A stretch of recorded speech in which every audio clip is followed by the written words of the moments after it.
అందరికీ hi friends. Worst planning DVV entertainments team.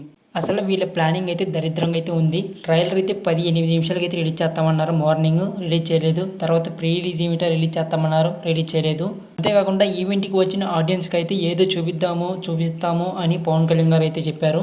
నిజంగా ఈవెంట్కి అయితే వచ్చిన ఆడియన్స్కి అయితే ట్రైలర్ అయితే చూపించి ఉంటే పవన్ కళ్యాణ్ గారు అక్కడే పెద్దగా అరుస్తూ ట్రైలర్ ఎలా ఉంది అని అడిగేవాళ్ళు. కానీ అడగలేదు. అక్కడే అర్థమైపోతుంది ఈవెంట్లో అయితే ట్రైలర్ అయితే చూపించలేదు అని. ఇది పక్కన పెడితే ఇంకా ఈవెంట్ గురించి వరస్ట్. అసలు ఈవెంట్ ఎంతో ఖర్చు పెట్టి ఆ ఈవెంట్ అయితే చేస్తున్నారు కదా. అయితే అక్కడ వర్షం పడుతుందో లేదా అని వాతావరణ శాఖ దగ్గర నుంచి వీళ్ళు మెయిన్గా అయితే ఇన్ఫర్మేషన్ అయితే తీసుకోవాలి. అసలు ఇన్ఫర్మేషన్ అయితే తీసుకోకుండా అయితే ఈవెంట్ అయితే చేస్తున్నారు అనేది క్లియర్గా అయితే అర్థమైపోతుంది. వర్షం పట్టడం వల్ల అయితే స్టేజ్ మీద చుట్టూరు అయితే జనాలు అయితే ఉండడంతో పవన్ కళ్యాణ్ గారికి అయితే ఏం మాట్లాడాలో కూడా అయితే సరిగ్గా అయితే అసలు అది అర్థం కాలేదు.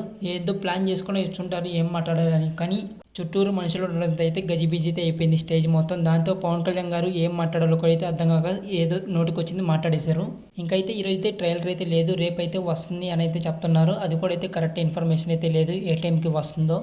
ఈరోజు వీళ్ళ ప్లానింగ్ అయితే చూసిన తర్వాత నాకైతే అనిపిస్తుంది సెప్టెంబర్ 25న అయితే మూవీ రిలీజ్ చేస్తారో లేదో అని. 25వ తేదీ వరకు అయితే హైప్ అయితే పెంచేసి ఆ రోజు వచ్చేసరికి మూవీని అయితే పోస్ట్ పోన్ చేస్తున్నాము అని చెప్తారేమో అని అయితే భయం వేస్తుంది.